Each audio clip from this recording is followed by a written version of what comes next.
Ava, it is a minefield just to even talk about this. I could almost feel us all, you're treading on eggshells with this, not to say the wrong thing, not to be insensitive, but also to recognise this survey that's come out. It's pretty shocking that, Gen Z kids are missing a day a week at work and the on-cost of all that. What do you think is going on here? Well, I agree with the premise there of your guest, Zubi, because you need to be talking about, what are the causes of this? If you look at Gen Z at the moment, most of Gen Z are spending up to 60% of their pay packet on rent. They're poor and they're not having a nice time at home. And I think that really drives into anxiety and also, as you talked about, their phone dependency. But yeah, look, there is a conversation we need to be having about self-diagnosis that is going on, particularly on TikTok. Poor argument. I do understand we're not in the best of economic circumstances, but like I said, there is less poverty now in this country than there's ever been. Exactly, and I grew up in relative. You mean absolute poverty? But the thing is, I grew up in Ghana. The percentage of the population that we categorise as poor. But the thing is, but it's relative. I grew up in Ghana, and I've seen triple the amount of depressed people in this country than there. So I don't think necessarily material deprivation. I know lots of well-off people who are extremely depressed and very riddled with anxiety. I'm not sure that money, or whether you're poor or rich, I'm not sure that's really what the core here. I actually think the dopamine impact of phones, bringing so much stuff into their heads all day in a way we never, ever had to experience when we were young. When I was young, you didn't have any phones, there was no internet. Now, if there's a war somewhere, they're seeing kids' heads being blown off in real time all day long. But there was it has to have a bad effect. But there was also suffering in silence. Like after the First and Second World War, people came back. They were absolutely traumatised, and it wasn't recognised, and their lives were blighted as a result. Now, I love Zubi's positive view of overcoming jet lag, but it exists.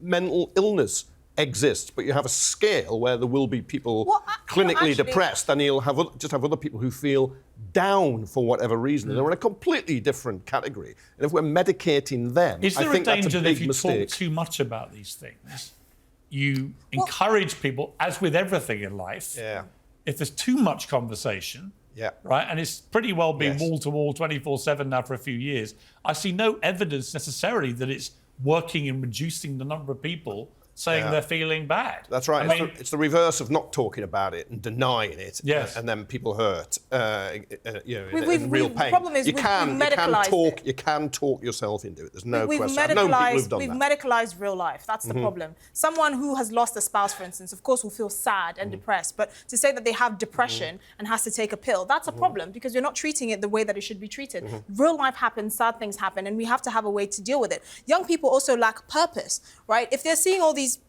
people getting rich and having Bugattis online, they're thinking, how am I supposed to have that? What is my purpose in life? The fear of missing out, exactly. The envy factor. Bringing Zubi back in here, I think all these things come into play. The difference, like I said, between when I was young and young people now is their ability to have all this staring at them all day long. When I was young, the most exciting thing you had in front of you was a conker fight, and you'd be studying conkers outside in fresh air. We didn't have any phones. There was no internet. There was nothing like that. You weren't really aware of all the bad stuff going on unless you watched the one TV news bulletin. Now kids are not only aware of it, they're seeing it in real time.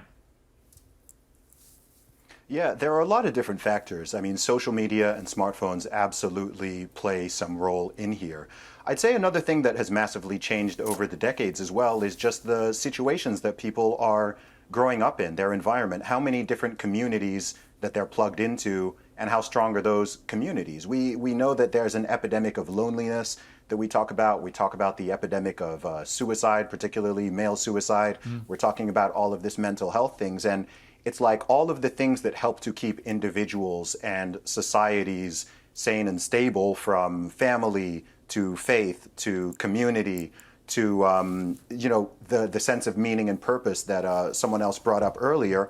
All of these things have also been eroded over the past, let's say, 50 or 60 years. So when it comes to these situations, why are people so desperately seeking therapists? I think in many cases, sure, there might be people who really genuinely need a professional therapist, but I think there are also people who just need someone to talk to, and they don't really feel like they have friends or they have parents or family members that they can confide in and talk about these day-to-day issues, and then it builds up and it gets to a stage where they feel like the only thing that they can do is go to a therapist or take medication or perhaps even do something that's far more drastic.